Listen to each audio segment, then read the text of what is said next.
चढ़ चेतक पर तलवार उठा, रखता था भूतल पानी को, राणा प्रताप सिर काट काट करता था सफल जवानी को। बैरी दल पर ललकार गिरी, वो नागिन सी फुफकार गिरी, था शोर मौत से बचो बचो, तलवार गिरी तलवार गिरी। अगर भारतवर्ष का प्रत्येक व्यक्ति जग जाए, उसकी आत्मचेतना जग जाए, वो योग के द्वारा अपने जीवन को उद्दीप्त कर ले, तो संपूर्ण संसार भर के अंदर हम एक आशा दीपक बन करके जगमगाने लगेंगे, प्राचीन भारत की धरोहर को लेकर के जगमगाने लगेंगे। हर जगह एक ही वाक्य बोलता, भगवान शंकर मां पार्वती प्रकट हुए हैं, जल्दी चलिए हम मिलकर के उनके दर्शन करेंगे, उनसे वरदान मांगेंगे, और जब तक मैं न लौटूं तब तक वो वहीं रहेंगे। पद के लिए तिकड़मबाजी है कि नहीं? पद को सुरक्षित रखने के लिए तिकड़मबाजी है कि नहीं? और ये दोनों महानुभाव पद छोड़ने के लिए तुले हुए। पद के प्रति इनका मोह नहीं, पद के प्रति इनकी लिप्सा नहीं, पद पर ये चिपकना नहीं चाहते, और इन लोगों ने पद का कभी दुरुपयोग किया नहीं। साधक आज प्रतिज्ञा कर ले, जननी के इस संकट क्षण पर।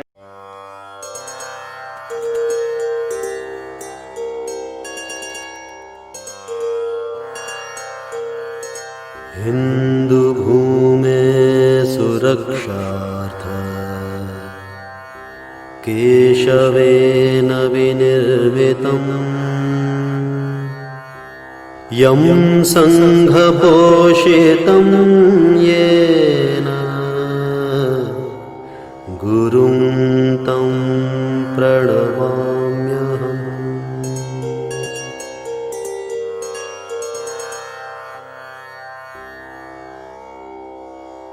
विश्व की प्राचीनतम भारतीय संस्कृति के संरक्षण एवं समाज प्रबोधन से जुड़ी समुत्कर्ष समिति द्वारा आप सभी समाज बंधुओं बहनों का समुत्कर्ष संस्कार माला 2020 में हार्दिक स्वागत एवं अभिनंदन है।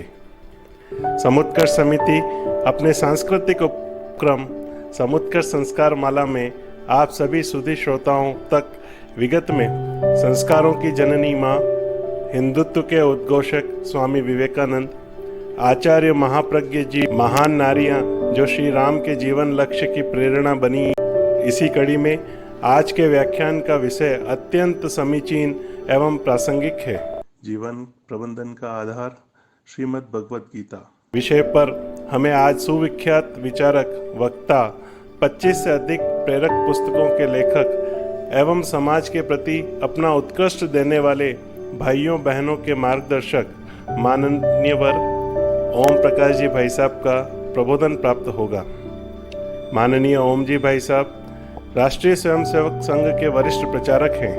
आप प्रताप गौरव केंद्र राष्ट्रीय तीर्थ उदयपुर के शिल्पी एवं कुशल प्रारूपकार हैं। मैं मान्यवर ओम जी भाई साहब से निवेदन करता हूं कि आप हमें अपना प्रबोधन प्रदान करें।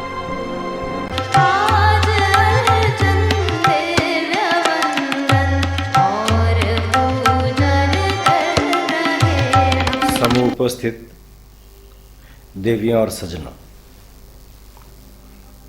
आज बहुत ही हर्ष का विषय है कि गीता जयंती के उपलक्ष्य में समुत्कर्ष समिति द्वारा आयोजित व्याख्यानमाला जीवन प्रबंधन का आधार श्रीमद् भगवत गीता, उसका आयोजन किया जा रहा है। सर्वप्रथम तो मैं समुत्कर्ष समिति को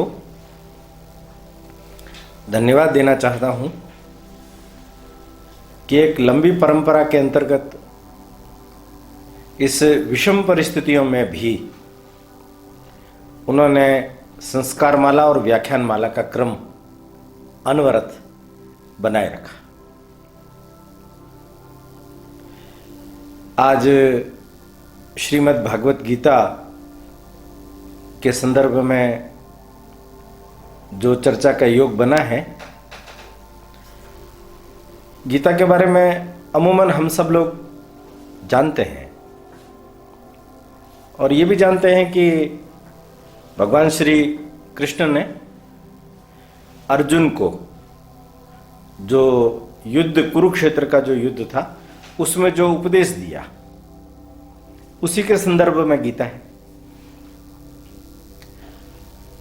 महाभारत का युद्ध जब समाप्त हो गया, तो समाप्त हो जाने के बाद वेद व्यास जी ने महाभारत को जब लिखा, तो एक प्रकार से महाभारत के सार के रूप में गीता जी को रचित किया। यों भी कहा जाता है कि वेद व्यास जी ने जो वेदों को स्थापित किया, उन वेदों का भी सार गीता जी में कहा गया है। वेद व्यास जी ने 700 श्लोकों में गीता को निरूपित किया। उनके जो शब्द प्रयोग किए वो बड़े अनूठे हैं। आप कल्पना करके देखिए, आज भारतवर्ष में गीता जी पर 400 से ज्यादा टीकाएं, भाष्य, स्पष्टीकरण मिल जाएंगे। माने इन 400 लोगों को यह स्कोप है कि गीता में जो कुछ कहा गया उसको वो अपने ढंग से कह सके। माने शब्द कितना पावरफुल होगा। मजाक में एक बड़ी अच्छी बात बोलता हूं मैं कि सवेरे सवेरे के समय में कोई एक आदमी अपने कुत्ते को घुमाने के लिए ले जा रहा था, तो एक दूसरे व्यक्ति ने उसको देख करके बोला, अबे सवेरे सवेरे इस गधे को घुमाने के लिए कहां ले जा रहे हो? वो एकदम चौंका आदमी। उसने पहले कुत्ते की तरफ देखा, फिर उसकी तरफ देखा और फिर कहा, ये तुम्हें गधा दिखाई दे रहा है? ये तो मेरा कुत्ता है। उसने कहा, सॉरी, मैं तुम्हें नहीं बोल रहा हूं, मैं इस कुत्ते को ही बोल रहा हूं। इस गधे को कहां घुमाने के लिए ले जा रहे हो? कहते समय आदमी क्या बोलता है और उसका अनर्थ कैसे कर देता है। शब्द है, उसका अर्थ भी है, उसका अनर्थ भी है। शब्द की पॉजिटिविटी भी है, नेगेटिविटी भी है। इसलिए शब्द में वो जो सामर्थ्य है वो वेद व्यास जी ने गीता में प्रकट किया। आज जीवन प्रबंधन के संदर्भ में हम लोगों को थोड़ा सा गीता के बारे में विचार करना है। वैसे गीता के बारे में तो कितने ही व्याख्यान दिए जा सकते हैं, पर आज संपूर्ण गीता पर व्याख्यान नहीं है। जीवन प्रबंधन के क्षेत्र में हम लोग गीता से किस तरीके से ज्ञान अर्जन कर सकते हैं। गीता तत्व है, पर उस तत्व को व्यवहार में डालना है तो हम कैसे डालेंगे। गीता जी में 18 अध्याय है। आप देखिए, हर अध्याय के अंत में योग लिखा हुआ मिलेगा आपको। विषाद को भी योग रचित किया। विषाद योग भी है, सांख्य योग भी है, भक्ति योग भी है। तरह तरह के योग के रूप में 18 अध्याय रखे गए। मैं बहुत बार सोचता हूं कि गीता से हम लोग क्या सीख ले सकते हैं। तो गीता का सार मैं बोल रहा हूं, आप ये मत मानना कि मैं कोई तात्विक विवेचन कर रहा हूं, मैं कोई गीता पर प्रवचन कर रहा हूं, ऐसा मत मानना। मैं अपने काम की चीजें जो हमारे जीवन के लिए बहुत उपयोगी हो सकती है वो ही आपके सामने रखने का प्रयास करूंगा। तो ध्यान से सुनिए मेरा एक वाक्य, change your mind set, change your habit. अपना जो माइंड सेट है ना, वो हमारे जीवन में बहुत काम करता है। आपका दृष्टिकोण कैसा है, आप जीवन को देखते कैसे हैं, हर चीज को देखने की आपकी आदत कैसी है, अपने माइंड सेट को बदलिए, आपकी हैबिट, आपकी आदत बदल जाएगी। 3 छोटे छोटे बिंदु आपके सामने रख रहा हूं। गीता जी के ही श्लोकों के अंदर जो सूक्ति के रूप में प्रयोग किए जा सकते हैं, ऐसे पहले से छठा, 7वें से 12वां, 13वें से 18वां, ये 3 हिस्से कर देते हैं अगर हम, तो तीनों हिस्सों में अलग अलग सीखें, अलग अलग सूक्तियां हैं। पर मैं प्रतीकात्मक रूप से जो थोड़ा हाईलाइट कर सकता है उस चीज को, उन सूक्तियों को आपके सामने रखता हूं।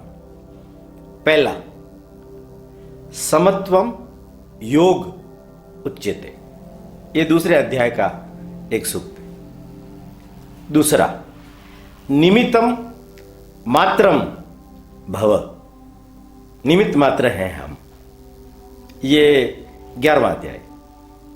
और सबसे लास्ट 18वें अध्याय में अर्जुन ही भगवान को बोलता है, करिष्ये वचनम तव। अभी 3 सूक्तियां मैंने बोली है, पर इन तीनों को ठीक ढंग से समझने के लिए उसके अंदर आए गए छोटे छोटे और भी अनेक बिंदुओं को अपने सामने लाने के लिए मैं थोड़ा सा इसका विस्तार करता हूं। हम सब लोगों ने महाभारत के संदर्भ में यह तो सुना है कि जब युद्ध अनिवार्य हो गया था, तब कृष्ण भगवान को भेजा गया संधि वार्ता करने के लिए। कृष्ण भगवान को भेजा नहीं गया, वो स्वयं गए।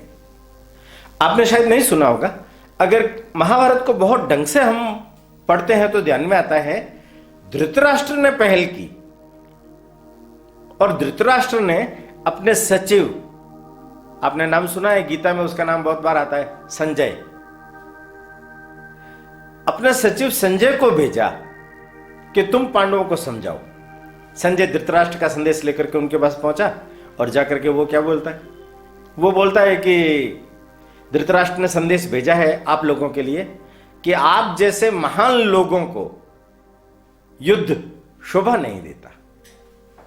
और जैसे ये वाक्य युधिष्ठिर ने सुना, वो तो डगमगा गया, उसको लगा कि हां युद्ध नहीं होना चाहिए।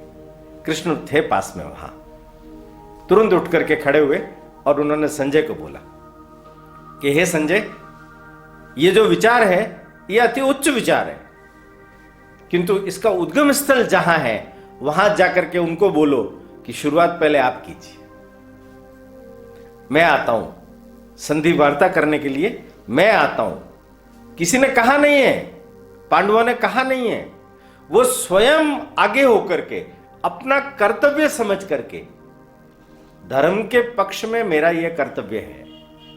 आप देखिए कृष्ण का जो ये स्वरूप है ये हमें समझना है, क्योंकि इस पूरी गीता का आदर्श भी कृष्ण ही है।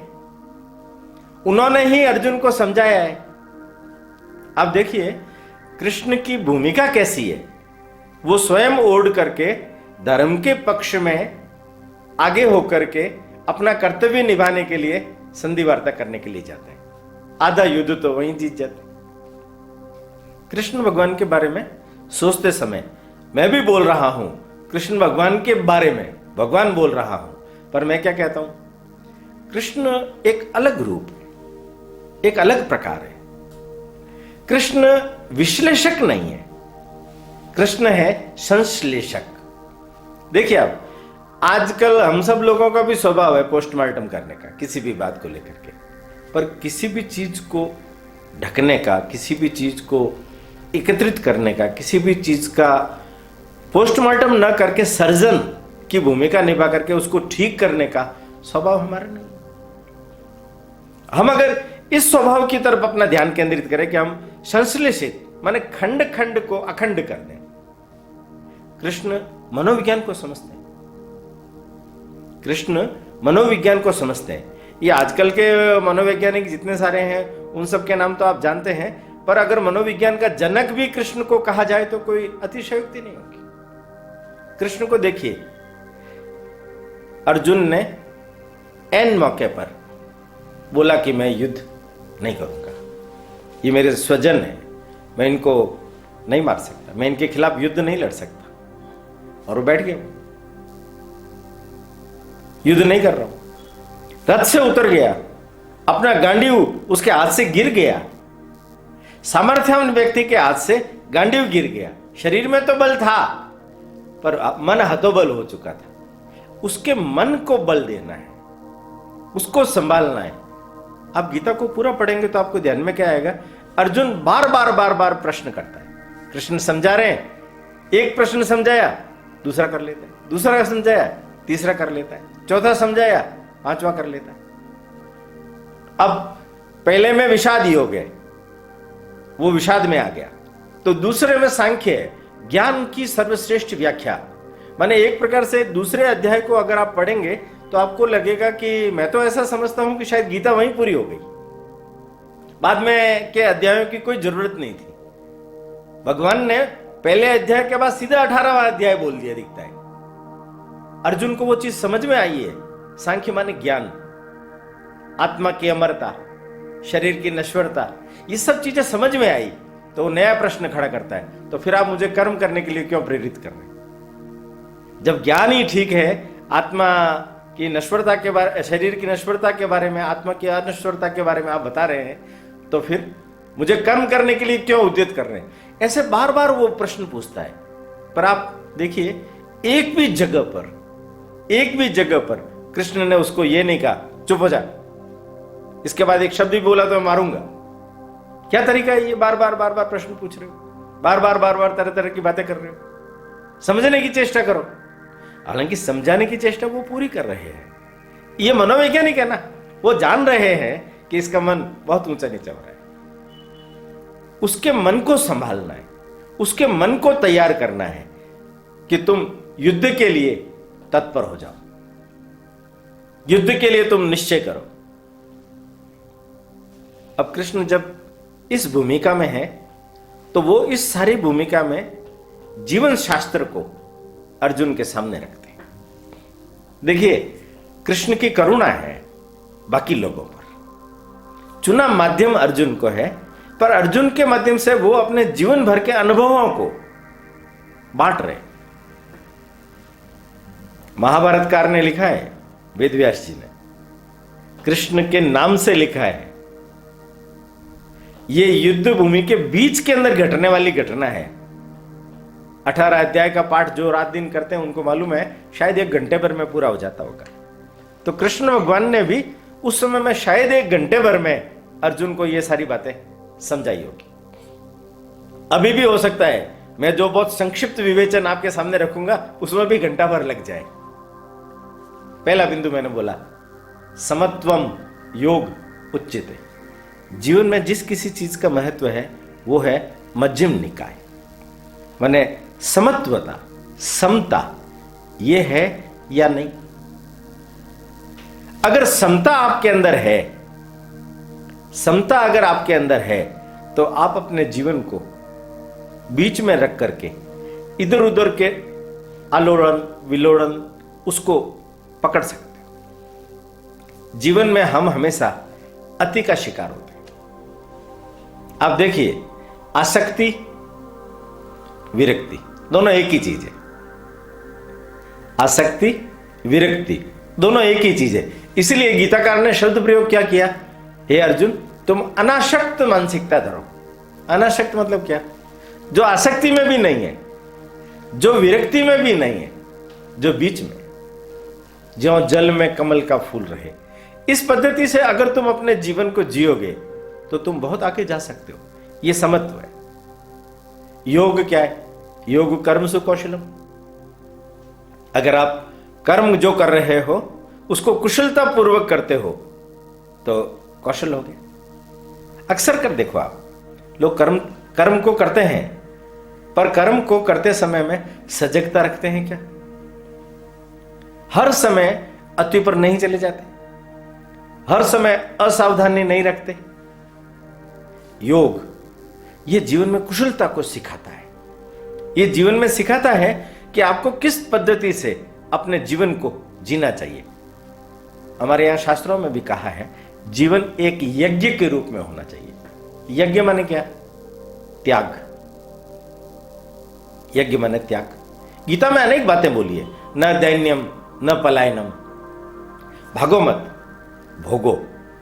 ये संसार तुम्हें मिला है ना, इसको बहुत बढ़िया तरीके से जियो, आनंद से जियो, ऐसा जीवन जियो कि लोग तुम्हारे को देख करके कहे कि ये है अनुकरणीय, मैं इनके जैसा जीवन जीना चाहता हूं। समत्वम, इस चीज की उपासना अगर व्यक्ति को करनी है तो बहुत बारीकी से अपने कर्तव्य के बारे में विचार करना पड़ेगा। महाभारत की ही एक कथा मैं बताता हूं। कुंती अपने 5 पुत्रों को प्रेरित कर रही है कि तुम्हें किसी भी सूरत में धर्म राज्य फिर से प्राप्त करना है। महाभारत का युद्ध पूरा हो गया, युधिष्ठिर का राज्याभिषेक हो गया, वापस राज्य उन लोगों ने प्राप्त कर लिया। अब दूसरे दिन 5 पुत्रों को बुला करके, द्रौपदी को बुला करके कुंती क्या बोलती है? कुंती बोलती है कि मैंने तुम लोगों को उत्प्रेरित किया कि ये जो राज्य है इसको प्राप्त करो, तुम लोगों ने प्राप्त किया, अब इसको धर्म पूर्वक ठीक ढंग से प्रजा के हित में चलाओ। मैं कल सवेरे धृतराष्ट्र और गांधारी के साथ में वन में गमन कर रही हूं। मेरा काम पूरा हो गया है, अब मेरा कर्तव्य है मैं अपने जेठ और जेठानी की सेवा करूं। 5 भाई भौचक्के रह जाते। मां, ये तुम क्या कह रही हो? तुमने तो हमें उत्प्रेरित करके राज्य प्राप्त करने के लिए कहा, और जब प्राप्त हो गया और भोगने का अवसर आया तो तुम भाग रही हो। उसने बोला, उस समय में मेरा जो कर्तव्य था वो था, इस समय में मेरा जो कर्तव्य है वो ये है। स्वधर्म के बारे में इन प्रारंभ के अध्यायों में बहुत चर्चा हुई है। धर्म क्या होना चाहिए, कर्तव्य क्या होना चाहिए।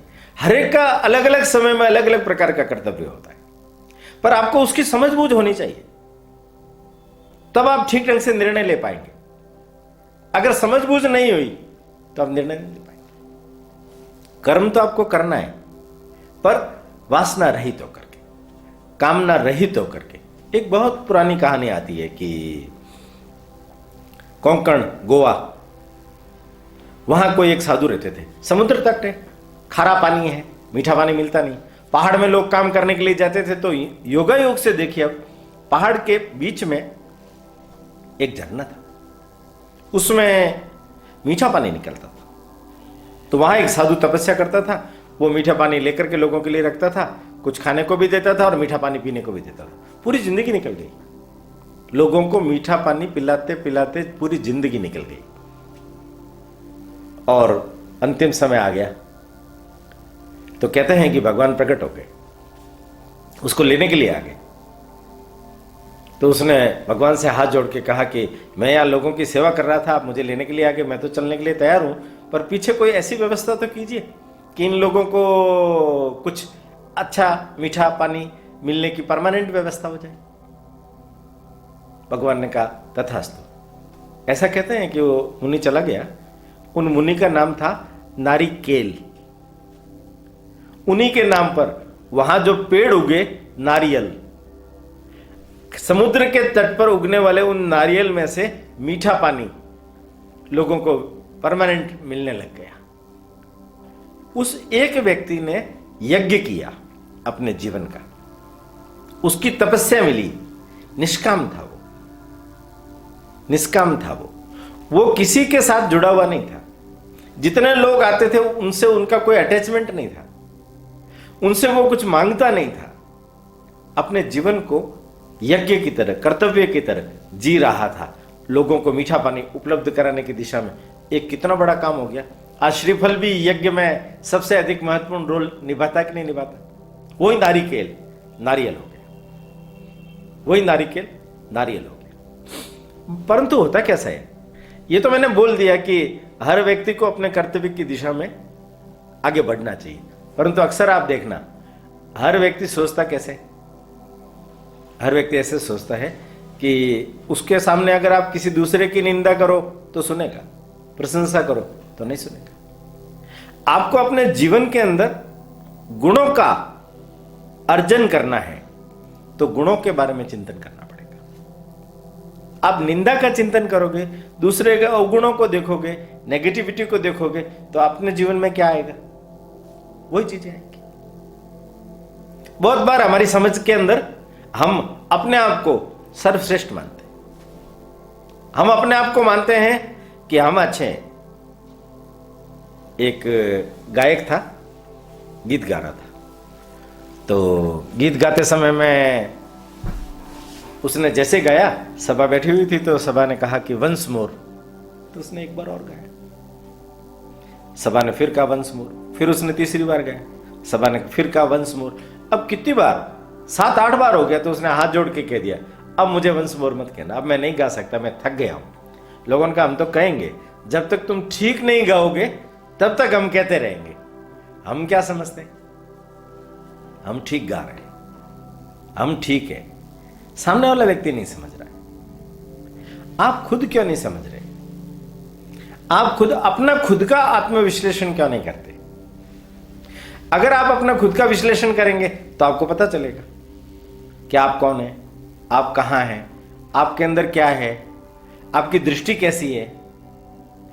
अपने जीवन में गुणात्मक संवर्धन, अपने जीवन में जीने के लिए जिन जिन चीजों की आज जरूरत है, आज आप देखिए ना, 10वीं 11वीं 12वीं ये 17-18 साल के बच्चे, हमने उनका संश्लेषण किया ही नहीं। किस दिशा में जा रहे हैं, कैसे सोच रहे हैं, कुछ छोटी मोटी कोई बात सहन भी कर पा रहे हैं कि नहीं कर पा रहे? डांट दिया, नहीं सहन कर पाते, टूट गई ना डोरी, डोरी पतली थी, टूट गई। एक राजकुमार सन्यासी बन गया बुद्ध का, तो ऐसा सन्यासी बना कि 7 दिन में एक बार आहार ग्रहण करता, कांटों पर चलता, बहुत कष्टपूर्ण जीवन उसने अपना लिया, जिसको अति तप कहते हैं, उस पर चला गया। बीमार पड़ गया, अपनी कुटिया में बहुत भयंकर हालत खराब हो गई। दूसरे शिष्यों ने बुद्ध को कहा कि वो तो ऐसी स्थिति में आ गया। बुद्ध ने कहा आएगा वो, क्योंकि वो राजकुमार था। जब राजकुमार था तब वो अति पर था, संपूर्ण सुख सुविधाओं में लीन था, और इसलिए उस अति से विरक्त होकर के इधर आया, तो इसमें भी वो अति दिखा रहा है। बुद्ध गए उनके पास और जाकर के उसके सिर पर हाथ फेरा और एक प्रश्न पूछा। प्रश्न क्या पूछा कि तुम जब राजकुमार थे तब एक सितार बजाते थे? उनका हाँ। तो सितार के तार जब ढीले होते हैं तब जीवन अच्छा होता है, सितार अच्छा बजता है? उन्होंने कहा नहीं। तो सितार के तार जब कसे हुए होते हैं तब सितार अच्छा बजता है? उनका नहीं।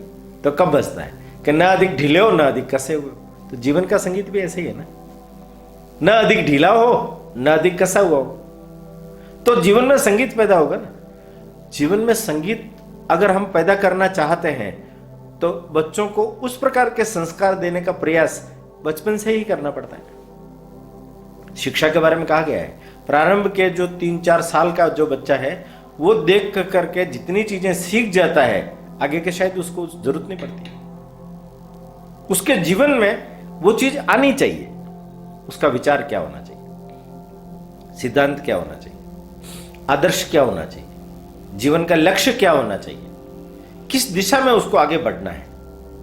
आजीविका उपार्जन करने के दिशा में अगर उसको आगे बढ़ना है तो उसका काम नहीं बनेगा। तानसेन का नाम सुना है? अकबर के नवरत्नों में से एक। अकबर कहता था, तानसेन तुम जब गाते हो ना मैं झूम जाता हूं। मुझे लगता है तुम्हारे समान गाने वाला इस दुनिया में दूसरा कोई व्यक्ति है ही नहीं। तानसेन कहता है कि जावना ये बात सच नहीं है, तो तुमसे भी अधिक श्रेष्ठ कोई गायक है? उनका है। तो बुलाओ, भेजो तुम पालकी, बुलाओ, कहां है वो? उन्होंने कहा वो आएंगे नहीं। क्यों? वो कहीं आते जाते नहीं, हमारे बुलाने से भी नहीं आएंगे। अरे वो जो कहेंगे उसको दे देंगे, अपना आधा राज्य भी दे दूंगा मैं उसको, तुम बुलाओ तो सही। उनका आधा राज्य नहीं पूरा राज्य भी दे देंगे तो भी नहीं आएगा वो। कौन है वो? उनका मेरे गुरु है। क्या नाम है? हरिदास जी। कहाँ रहते हैं? वृंदावन। तो कैसे उनको सुना जा सकता है? कि वो अपने कहने पर भी नहीं गाएंगे। तो वो सवेरे 3 बजे उठते हैं और तब वो भगवान की सेवा उपासना करते हैं, उस समय गाते हैं। अपने को छुप करके सुनना पड़ेगा। चलो, अकबर तानसेन के साथ में वृंदावन पहुंच गए। सवेरे 3 बजे वो जहां उन कुटिया में रहते थे वो भी झाड़ियों में छुप करके, कंबले उड़ करके छुप करके सुन रहे हैं। और जब तानसेन ने कहा कि अब ध्यान से सुनना, तो कान उधर लगा दिए और जब हरिदास जी गाने लगे भाव विभोर होकर के, तो अकबर की आंखों में से कहते हैं कि आंसू बहने लग गए। कुछ नहीं बोला अकबर, चुप हो। चुपचाप वहां से फिर गए, रास्ते भर में भी नहीं बोला। पहुंचने के बाद में तानसेन को कहा, तानसेन तुम ऐसा क्यों नहीं गा सकते?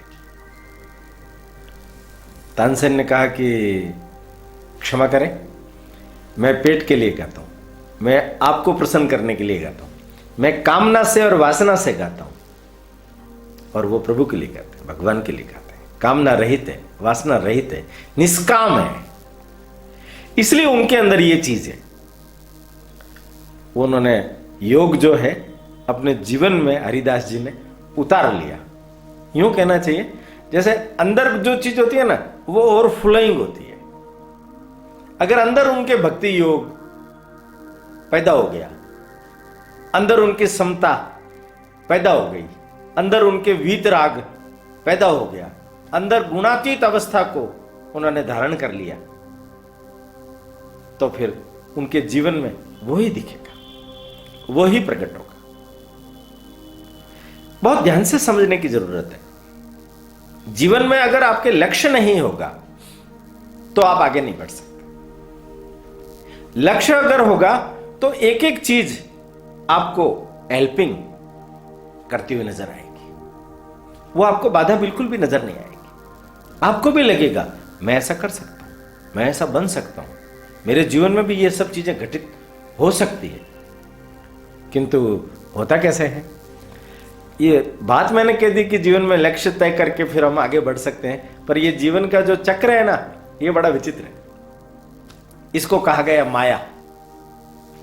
ये जो दूसरा बिंदु है उस पर आ रहा हूं मैं। दूसरा बिंदु बहुत समझने का है। ये जो 11वें अध्याय में से मैंने ये बिंदु लिया है, उस बिंदु की भावना में कृष्ण भगवान ने वहां अर्जुन को विराट दर्शन कराए हैं। और वो भी अर्जुन को कह रहे हैं कि तुम सोच रहे होंगे कि तुम इनको मारोगे, तुम सोच रहे होंगे कि तुम ये करोगे। उन्होंने तो नाम भी लिए। विराट दर्शन के अंदर ऐसा बता रहे हैं, एक एक उनके अंदर जा रहे हैं, उनको सब निगल रहे हैं। तो उन्होंने 4 लोगों के विशेष नाम लिए, भीष्म, द्रोण, कर्ण, जयद्रथ, क्योंकि ये विशेष शक्तियों से अभिषिक्त थे। उनका देखो तुम, ये भी मेरे अंदर जा रहे हैं, माने ये मर चुके हैं, तुम्हें तो केवल निमित्त बनना है। क्या भगवान के काम का हम निमित्त बन सकते हैं? माइंडसेट क्या बनाना है? I am ready for everybody. जेहि विधि रखिए राम, तेहि विधि रहिए। मेरी अपनी कोई हॉप नहीं है, मेरी अपनी कोई इच्छा नहीं है। तुम जैसा रखो मैं रहने के लिए तैयार हूं। तुम जो करो वो मुझे स्वीकार है। यह मनस्थिति है, यह मनस्थिति है। इस मनस्थिति को धारण करना है तो माया आपके ऊपर प्रभाव नहीं डालेगी, अन्यथा माया का प्रभाव जबरदस्त रहता है। मैं 2 छोटी छोटी कहानियों से बताता हूं। एक कहानी ऐसी है कि एक गांव के अंदर एक आदमी दौड़ता दौड़ता आया। अरे अरे सुनो सुनो सुनो, क्या हुआ? पूर्णिमा का दिन था। वो सवेरे जल्दी निकला होगा घर के बाहर, तो जाकर के उसने देखा तो कुआं जो था उसके अंदर नजर डाली, तो कुएं के अंदर थोड़ा पानी था, चंद्रमा की परछाई उसके अंदर दिखाई दे रही थी। तो उसको क्या लगा, चंद्रमा डूब गया।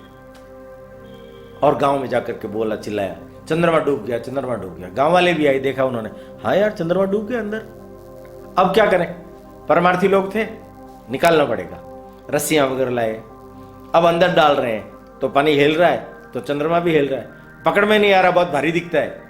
रस्से का फंदा वगैरह बना करके जोर से उसको डाला, एक कोई मुंडेर बाहर निकली हुई होगी पत्थर की, उसमें वो फंस गया और लोगों ने जोर लगाया, हाँ अब पकड़ में आ गया। सब पूरा गांव लग गया उस रस्से पर, पूरा जोर लगा रहे और जैसे ही जोर लगाया रस्सा उस जगह से टकरा करके टूट गया। सब लोग धड़ाम नीचे, ऊपर देखा चंद्रमा निकल गया। चंद्रमा न तो डूबा था और चंद्रमा न निकला। अक्सर आप देखिए हम लोग क्या कर रहे हैं, यही कर रहे हैं, न तो चंद्रमा डूबा है पर निकालने में सब लगे हुए। उपक्रम जो है ना, कर्म जो है ना, जिसको हमने संज्ञा दी है रजोगुण की, ये रजोगुण जो है ये भी तमोगुण के जितना ही विध्वंसक है, पर व्यक्ति के जीवन में कर्म शक्ति का इतना व्यापक उदय कर देता है कि आदमी उसमें इतना अधिक तल्लीन हो जाता है कि उसको बाकी कोई चीज दिखाई नहीं देती। वो माया का प्रभाव होता है। ये जो माया का प्रभाव है ये आपको नेगेटिविटी में डालता है, ये आपको पोजीशन में डालता है, ये आपको ममकार में डालता है, ये आपको मिल्कियत में डालता है। मैं ब्यावर जा रहा था अजमेर से, जिस जीप में बैठ करके जा रहा था उसको मैंने पूछा, जीप चलाने वाले को टिकट जब ले रहा था तो उसको पूछा ये जीप आपकी है? उसने हाथ जोड़ करके बोला नहीं, ये तो भगवान की है, मैं उसका रखा हुआ हूं। देखिए आप, एक व्यक्ति को हमारे गांव की तरफ पूछा गया तुम्हारा नाम क्या है, आपका शुभ नाम? तो उसने क्या बोला, शुभ नाम तो भगवान का, मैंने तो डगलियों के। मैंने आप देखिए भगवान को हम सब चीजें समर्पित करते जा रहे हैं। मैं तो निमित्त हूं, मैं तो निमित्त हूं, ये भगवान का है, मेरा नहीं है। आदमी देखिए, एक बड़ी मजेदार बात मैंने पढ़ी थी, तो ऐसी बात है कि व्यक्ति शादी करके पत्नी को घर ले आया। घर में जब पत्नी आ गई, अब देखिए आप, शायद मैं ठीक बोल रहा हूं या नहीं मुझे नहीं मालूम, पर अक्सर कर ममकार इतना व्यापक हो जाता है कि उसको क्या लगता है कि ये चीज मेरी है। पुराने समय में देखना आप, महिलाओं के हाथ में लिखा हुआ रहता सीता देवी पत्नी लालू राम। क्यों लिखाते थे? ये क्या आपकी जागीर है? ये क्या आपकी जागीर है? पत्नी पर देखिए आप, सब लोग रौब जमाते कि नहीं जमाते? तुम्हें ये करना चाहिए, तुम्हें ये करना चाहिए, तुम्हें ये करना चाहिए। समझाते कि नहीं समझाते? हर किसी चीज के ऊपर हम जो हमारी है उसकी मिल्कियत, पजेशन शब्द है अंग्रेजी का, बड़ा अच्छा है, हम उसके प्रति पजेसिव हो जाते हैं, ये मेरा है। तो वो घटना बड़ी मजेदार है।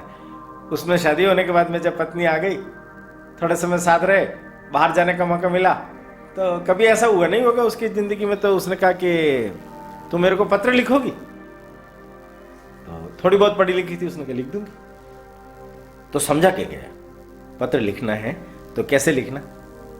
तो उसने कहा प्रारंभ करना मेरे प्राणों के प्यारे, बीच में कुछ ऐसी चीजें लिखना, अंत में लिखना आपके चरणों की दासी। देखिए आप, ये मन के जो भाव है वो प्रकट हो रहे हैं। चला गया वो, इसने भी पत्र लिख दिया, पत्र उसको मिला, थोड़ी सी मिस्टेक हो गई। समझा के तो पूरा गया था पर थोड़ी सी मिस्टेक हो गई।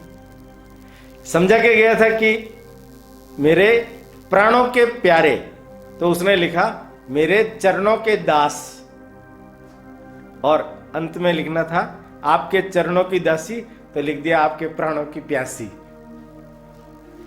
ये जो कभी कभी हम दुनिया को जिस तरीके से चलाना चाहते हैं, वो जब चलती नहीं तो आपको गुस्सा आता है, क्रोध आता है, लोभ, क्रोध, काम, ये सब जुड़ी हुई चीजें हैं, ये सब जुड़ी हुई चीजें। एक चीज आपके अंदर भरी हुई है क्रोध, क्रोध ही निकलेगी। लोभ भरा हुआ है, लोभ ही निकलेगा। लालसा भरी हुई है, वही निकलेगा। ये ममकार क्या है? ये मोहलब्धता क्या है? अर्जुन को भी तो मोह ही हुआ है ना, इसलिए अंत में वो कहता है मेरा मोह नष्ट हो गया, अब मैं युद्ध करने के लिए तैयार हूं। इसलिए तो बोलता है मोहग्रस्त क्यों होता है? माया के इस प्रभाव के कारण। ये दूर कैसे हो सकती है? 2 बातों से। पहली बात, अपने आप को निमित्त मानो। जब आप निमित्त मानोगे ना, तो आप भगवान के शरणागत हो जाओगे। भगवान के प्रति हमारी जो भक्ति है वो शरणागत भक्ति होनी चाहिए। शरणागत भक्ति जब पैदा होती है तो आदमी अपने आप को बचाता नहीं। अभी आप देखिए, आपके संपूर्ण जीवन व्यवहार के अंदर ये एक चीज बहुतायत में दिखाई देगी, अपने आप को बचा करके हम क्या कर सकते हैं? अपने आप को बचा करके हम क्या कर सकते हैं? 2 छोटी छोटी गौतम बुद्ध के जमाने की कहानी है, उसको ध्यान से सुनिए। हर कहानी के मर्म को समझने की अगर आप चेष्टा करेंगे तो आपको बहुत सारी चीजें काम की मिलेगी। पहली चीज, एक गांव में बुद्ध पहुंचे। लोग दर्शन के लिए जा रहे थे। एक बुढ़िया काम धंधा कुछ नहीं करती थी, वो केवल मात्र लोगों के घर काम करके छोटा मोटा कुछ मिल जाता था, उससे काम चलाते थे। उस दिन काम करने के एवज में उसको एक सेव फल मिला। वो घर पर ले आई और खाने लगी। आधा खाया होगा और उसने बाहर जाके देखा लोग भाग रहे हैं। पूछा उसने, कहां जा रहे हो? गौतम बुद्ध आए, उनके दर्शन करने के लिए जा। अरे वो आए क्या? वो भी भागी। भीड़ के अंदर से जगह बनाती बनाती गौतम बुद्ध के एकदम आगे तक पहुंच गई। आधा खाया हुआ जूठा सेब भगवान के सामने रख दिया। राजा बैठे हुए हैं, मंत्री बैठे हुए हैं, नगर सेठ बैठे हुए हैं, लोग बैठे हुए हैं, उनके सामने फल फ्रूट के थाल लगे हुए हैं, रत्न जवाहरात के थाल लगे हुए हैं। बैठ किए लोगों ने। इसने जैसे आधा सेब रखा, भगवान ने उसको उठाया और खाना शुरू कर दिया। राजा ने कहा, महाराज ये क्या करते हो? ये झूठा है। उनका मालूम मुझे। तो क्यों खा रहे? अच्छा खाना है तो ये रहा ना सेव, और अच्छा सेव है। उनका वो सेव और ये सेव अलग है। हाँ वो तो मैं भी कह रहा हूं अलग है, किंतु अच्छा सेव है वो, ये झूठा है। फिर गौतम बुद्ध ने थोड़ा सा समझाया कि तुम राजा हो, तुम्हारे पास संपत्ति कितनी होगी? उनका आकू, तुम जो यहां अर्पण करने के लिए लाए हो वो कितनी है? बहुत सूक्ष्म। ये जो बुढ़िया है, मेरे ख्याल से शायद ये आधा खाया हुआ इसका जो फल है, ये इसकी संपत्ति। इसने सर्वस्व समर्पण कर दिया है, इसलिए इसका महत्व है। महत्व किसका है? भाव का। महत्व किसका है? जिस भाव से जो चीज की गई है। माइंडसेट, भाव। आपका भाव कैसा है? मैं निमित्त मात्र हूं, भाव है ना, आपका जीवन विकसित हो जाएगा, आपका जीवन ऊंचाई तक चला जाएगा।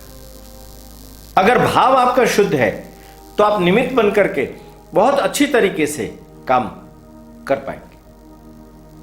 दूसरी कहानी आती है, गौतम बुद्ध के समय की ही है। एक सौदास करके व्यक्ति था। उसके घर के पिछवाड़े में तालाब था, तो उठा सवेरे, एक कमल का फूल दिखाई दिया उसे। उसने सोचा ये कमल का फूल बेमौसम का, मालूम था गौतम बुद्ध आए हैं तो बिक्री अच्छी हो जाएगी। लेके निकला और योग ऐसा बना, एक व्यक्ति आया, उसने बोली लगाई, बेचोगे? उनका हाँ बेचने के लिए निकला। 100 में दे दो। 100? ये तो फूल, मैंने सोचा 2 रुपए मिल जाएंगे तो ही बहुत है, तुम 100 बोल रहे हो, ऐसा फूल में क्या है? उसने कहा ऐसा फूल में कुछ नहीं है, 100 कैसे? उनका गौतम बुद्ध आए ना, उनको चढ़ाने के लिए ले जा रहा हूं। इतने में नगर सेठ आ गया, उसने 1000, सेनापति आ गया 10,000, राजा खुद आ गया 1,00,000 रुपया। उसने कहा बोली बढ़ती जा रही है, लगातार चढ़ती जा रही है, मामला क्या है? गौतम बुद्ध को चढ़ाना और उसके लिए लाख रुपए खर्च करने के लिए व्यक्ति तैयार है, इसका मतलब चढ़ाना महत्वपूर्ण है, फूल महत्वपूर्ण नहीं है, चढ़ाना महत्वपूर्ण है। उसने दिमाग में सोचा, ठीक है अब मैं बेचूंगा नहीं, अब मैं खुद ही चढ़ाऊंगा। गया वो और ले जाकर के भगवान के चरणों में रख दिया। उससे पहले ये सब लोग पहुंच चुके थे, उसकी कथा भी पहुंच चुकी थी। इसने फूल चढ़ाया और हाथ जोड़ करके कहा मुझे भी दीक्षा दे। मैं साधु बनना चाहता हूं, मैं अपने आप को आपके श्री चरणों में चढ़ाना चाहता हूं। देखिए आप, कीमत, वैल्यूशन जब व्यक्ति को समझ में आता है तो व्यक्ति अपने स्वयं को भी चढ़ाने में पीछे नहीं रखता। आप क्या चुनते हो? जब आपको अच्छी चीज हाथ लग जाती है, जीवन सुधर जाता है। जीवन के अंदर हमारे को निमित्त तो बनना है, पर ईश्वरीय कार्य का निमित्त बनना है, एक श्रेष्ठ कार्य का निमित्त बनना है, एक पुरुषार्थी जीवन का निमित्त बनना है, एक उपलब्धिदायक जीवन का निमित्त बनना है, परमार्थ का निमित्त बनना है। हम बन पाते हैं क्या? हम बन पाते हैं क्या? एक साधु ने कैंप लगाया, 500 शिष्य हैं। किसके लिए? हर एक व्यक्ति को अपने जीवन में उत्थान करना चाहिए, गुण विकास करना चाहिए, उसके लिए। योगा योग से क्या हुआ कि उन 500 शिष्यों में से एक चोर था, उसकी आदत पड़ी हुई थी, पर वो गुरुजी से प्रभावित था इसलिए आ गया। अब उसने क्या किया? उसने सामान की चोरी करने लगा। दूसरे दिन मालूम पड़ा, पकड़ा गया, सामने लाए। गुरुजी ने उसको समझाया, यहां आए वो अच्छे काम के लिए आए, ऐसा काम मत करो। दूसरे दिन उसने वो काम तो नहीं किया, पर चीजें इधर से उधर, उधर से इधर कर दी। तीसरे दिन भी वो करने लगा, चौथे दिन भी वही करने लगा। आदत पड़ी हुई, क्या करे वो? आदत पड़ी हुई है, क्या करे वो? माइंडसेट। ध्यान से सुनना, change your mindset, change your habit. Habit है, माइंडसेट वैसा ही है। गुरुजी क्या कर रहे हैं? गुरुजी ने जब सब लोग आए और ये बोला कि अब अंतिम बात हो गई है, या तो इसको निकाल दो या हम जा रहे हैं, अब चुन लो, दोनों में से किसको चुनना चाहते हैं। गुरुजी ने हाथ जोड़े और सब लोगों को कहा, आप सब लोग पधार सकते हैं, क्योंकि आप समर्थ हैं, योग्य हैं, जहां कहीं भी जाएंगे आप अच्छा ही करेंगे। ये बेचारा कहां जाएगा? ये बेचारा मेरे को छोड़ के कहां जाएगा? उसकी आंखों में आंसू आ गए। रूपांतरण, चेंज योर माइंडसेट। माइंडसेट बदल गया, चोरी छोड़ दी, चोरी छूट गई। चोर को जब चोर के रूप में देखते हैं तो चोर चोर ही बना रहता है। एक मनुष्य के रूप में ये भी ईश्वर की एक कृति है। उस रूप में अगर हम देखते हैं तो आपके देखने का दृष्टिकोण कैसा है, उस पर निर्भर करेगा सामने वाला व्यक्ति कितना अधिक पुरुषार्थ प्रकट कर सकता है। निमित्त है, अपने आप को निमित्त मान करके एक अच्छा कार्यकर्ता बनने की कोशिश करनी पड़ती है। पर हम निमित्त बनने के लिए अपने स्वयं के जीवन में, अपने आसपास के लोगों में गुण देखें, अवगुण न देखें। गुण देखेंगे तो उस दिशा में, उन्नति की दिशा में, सात्विक गुण की दिशा में हमारी अभिवृद्धि होगी। हम बदल सकते हैं, हम अपने आप को, स्वयं को आदर्श बना सकते हैं। कृष्ण भगवान को देखिए ना, हम उनको अपना आदर्श बनाते हैं ना। क्यों बनाते हैं? उनके अंदर सब चीजें हैं, एक पूर्ण अवतार कहलाते हैं। सब प्रकार की बांसुरी भी बजाते हैं तो सुदर्शन चक्र भी चलाते हैं। माने एक ही व्यक्ति है जो हर कला में पारंगत है।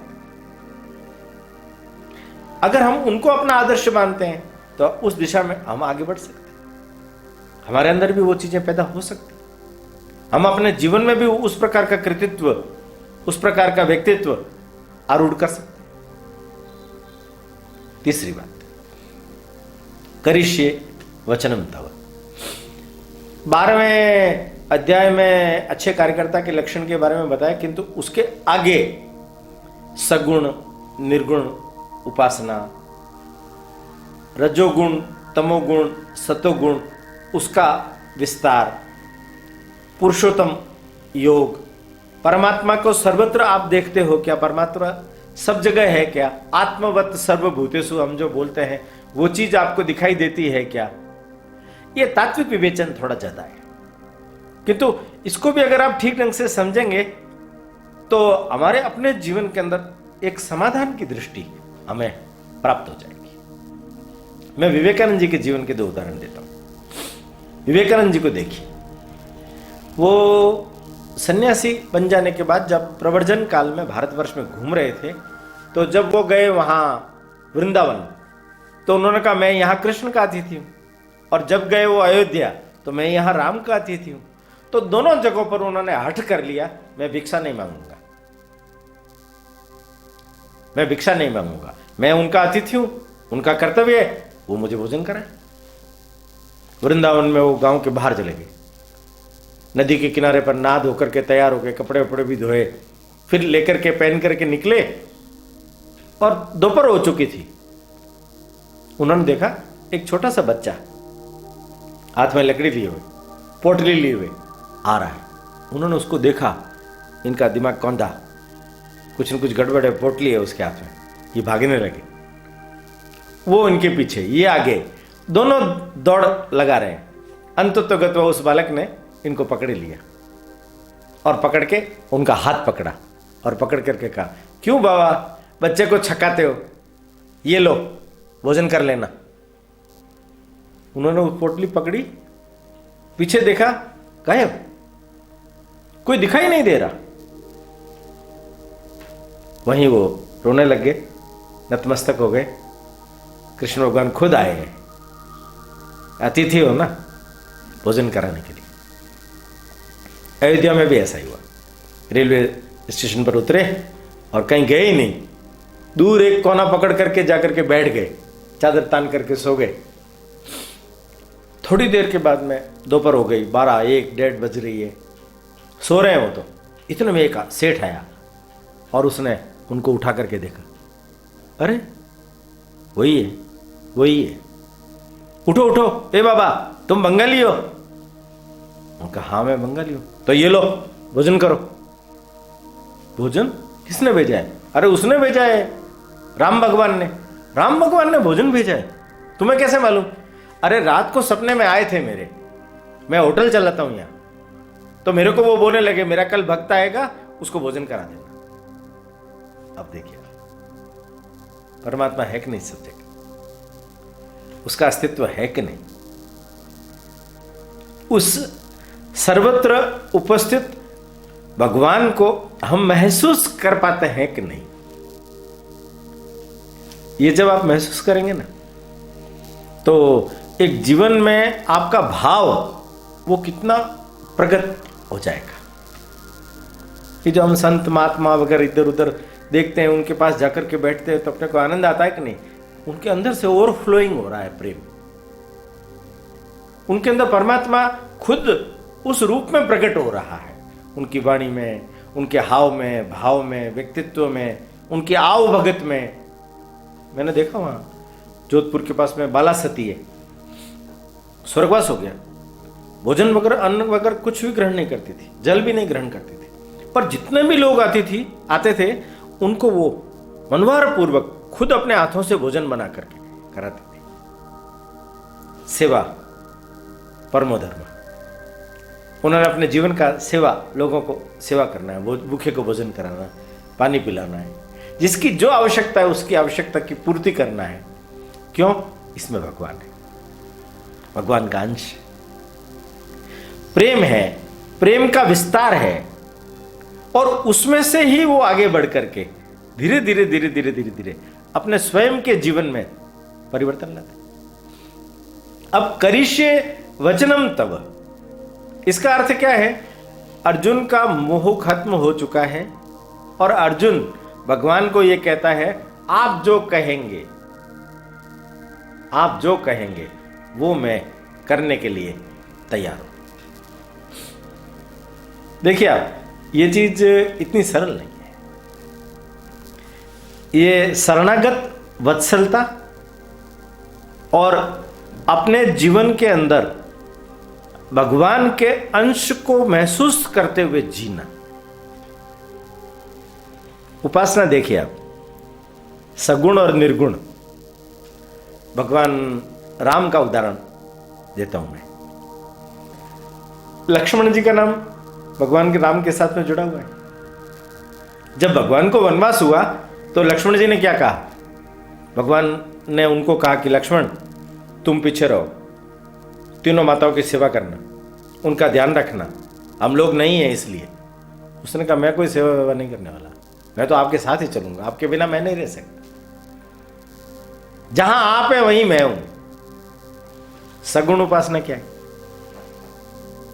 सगुण जिसके अंदर भक्ति पैदा हो जाती है वो साकार भक्ति का उपासक हो जाता है, निराकार भक्ति का उपासक नहीं होता। माने गुणों पर मुग्ध तो है पर व्यक्ति सामने चाहिए। केवल गुणों की पूजा मैं नहीं करूंगा। हमारे यहां भी देखिए राम सनी संप्रदाय राम के नाम की पूजा करते हैं वो लोग। राम बस लिखो, मूर्ति नहीं है, वो निराकार है, वो निर्गुणी है। भरत आए, सारा घटनाक्रम हुआ, वो आए भगवान को वापस लौटाने के लिए, भगवान ने मना कर दिया।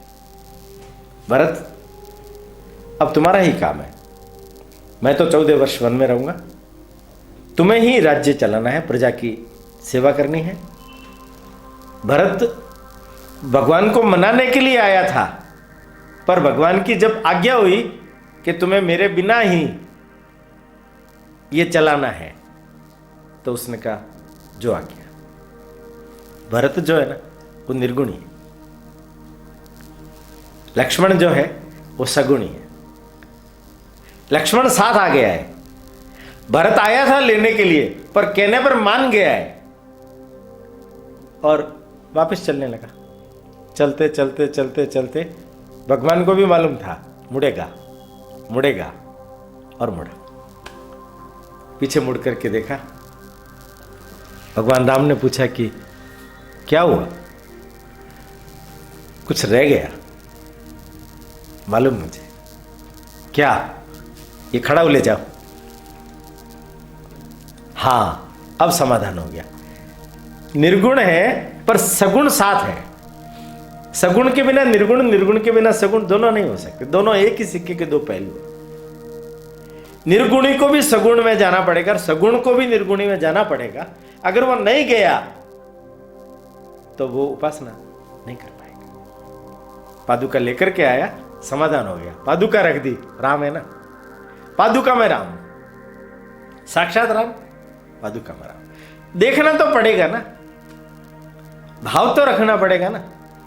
अगर भाव नहीं रखेंगे तो वो चीज आएगी नहीं। करिष्ये वचनम तव का अर्थ यही है कि आप जो कहोगे, आप जो मुझे कहोगे वो करने के लिए मैं तैयार हूं। फिर मेरा दिमाग नहीं चलता। कठिन बहुत है, कठिन बहुत है, पर साधना के मार्ग की बहुत बड़ी ऊंचाई है ये, कि जहां भक्त अपने मन को इस तरीके से निग्रह कर लेता है कि आप जो कहेंगे वो मैं करने के लिए तैयार हूं, आप जैसा चलाएंगे वैसा चलने के लिए तैयार हूं, आप जो समाधान देंगे वो मैं मानने के लिए तैयार हूं। आप देखिए, आप लोगों के जीवन में भी कभी कभी कुछ अच्छे मित्र होते हैं, आप कभी कभी उहापोह में आ जाते हैं, जीवन में समस्या खड़ी हो जाती है, दुविधा खड़ी हो जाती है, क्या करूं क्या ना करूं। आप उनके पास जाते हो, उनको बोलते हो ऐसा हो गया, क्या करूं? वो कहते हैं ऐसा कर लो, समाधान हो जाता है। वो कहते हैं ऐसा कर लो, समाधान हो जाता है। उसके आगे सोचना बंद, स्टॉप लग जाता है। आप बहुत जल्दी उस अवस्था को धारण कर लेते हो। ये वही है, करिष्ये वचनम तव, सगुण उपासना। आपके अंदर सतो गुण, सात्विकता, ये जितनी अधिक होगी उतना जीवन आपका श्रेष्ठ होगा। देवी संपदा, आसुरी संपदा। आसुरी संपदा पर विचार करने की जरूरत है ही नहीं, नेगेटिविटी पर विचार करने की जरूरत है ही नहीं।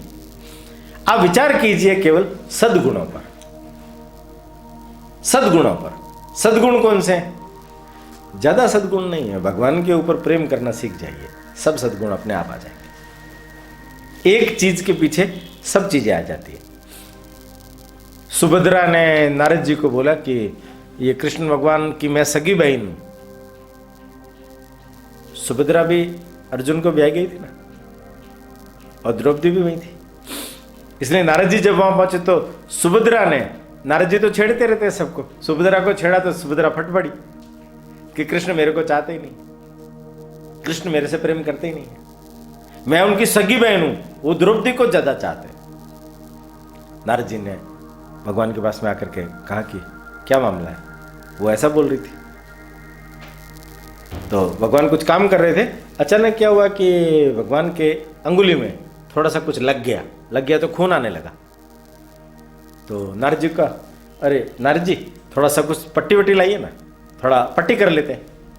और नारद जी इधर उधर दौड़े, वो सुभद्रा के पास गए, सुभद्रा भगवान के खून आ गया है, अंगुली कट गई है, कुछ पट्टी वट्टी देखो ना, कोई चिंदी वगैरह मिल जाए तुम्हें। वो इधर उधर भागने लगी, वो भी, उसको भी नहीं मिली।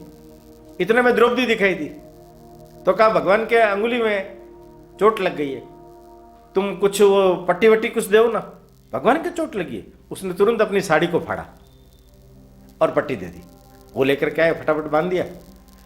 नारद जी को पूछा कि कहां से लाए, ये द्रौपदी ने अपनी साड़ी फाड़ करके दी। पहले कहां गए थे, सुभद्रा के पास, उसने, वो ढूंढने लग गई। फर्क समझ में आया, भगवान को चोट लगी है, साड़ी फाड़ करके देने की तत्परता द्रौपदी में है, तो प्रेम किससे मैं ज्यादा करूं।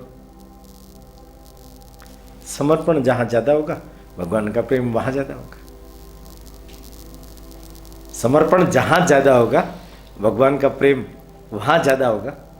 ज्यादा लंबा नहीं करता, एक अंतिम कहानी सुनाता हूं। एक फौजी था, शादी हुई और शादी के बाद में पत्नी वापस पियर चली गई, वो लेने के लिए गया। उनके गांव में और उनके गांव के बीच में एक नदी आती थी, बड़ी नदी थी, चौड़े पाट की, तो नाव से ही पार करना पड़ता था। तो दोनों ने नाव की और चलने लगे। मौसम खराब हो गया, भयंकरी तेज हवाएं चलने लगी, पानी उछाले मारने लगा, नाव छोटी सी डगमगाने लगी।